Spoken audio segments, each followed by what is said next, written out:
Use this simple trick to find viral content more efficiently. One of the biggest misconceptions about viral content is that you have to create it yourself.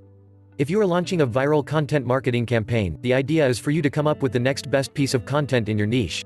In fact, according to this thinking, your content is so awesome that people can't help themselves.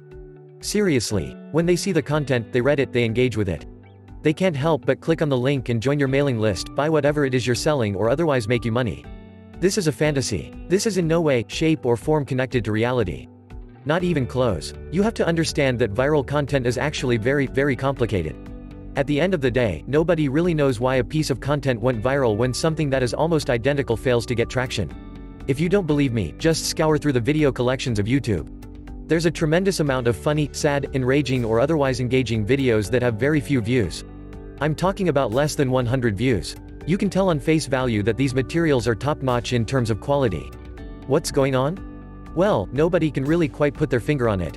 Nobody can really say that this piece of content will go viral and this won't. However, a lot of it has to do with influence networks.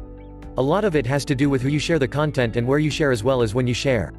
But even that explanation doesn't do justice to what really is going on. At the end of the day, nobody really knows. This is why it's really important to stop wasting your time coming up with the next best piece of content in your niche.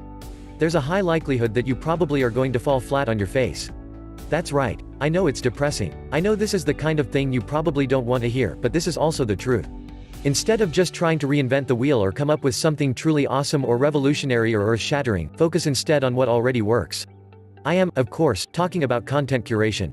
Content curation is just a fancy way of saying that you're going to republish other people's content. You may be thinking to yourself, what's in it for them? Well, you're driving traffic to them. You're driving eyeballs. You're driving attention because you are always going to post a link to where you got the content from. That's not the issue. The issue with this content is picking the right piece of content. If you look at all the content in your niche on a certain social media platform, you can see which content gets shared a lot. That should be your number one focus. Don't focus on the likes. Don't pay attention to how many times people have commented. Who cares? The number one thing you should focus on, in fact, the only thing you should focus on, is how many times this piece of content got shared. If you notice that it is very popular, go ahead and curate that content and piggyback on its success. That's how you play the game. You really cannot afford to come up with original content.